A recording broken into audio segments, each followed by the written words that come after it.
Hey guys, welcome back to our channel. So today we are going to learn how we can just change the video quality of a video.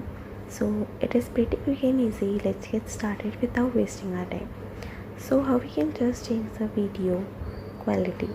First thing, you have to just download this video converter compressor app from your Play Store, and once you just downloaded it, click on open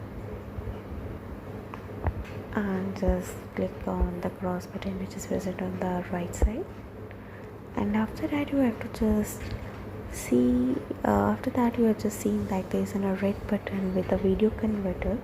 Just click on that and just select random video, like I'm just going to select this one,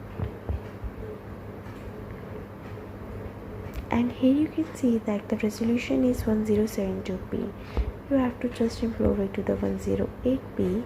So once you just done it, just click on OK and just click on convert.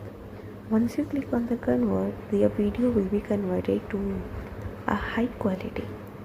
So that's all for this video. I hope this video was a great help to you, and if you find this video helpful, please do share with your friends and don't forget to subscribe to our channel.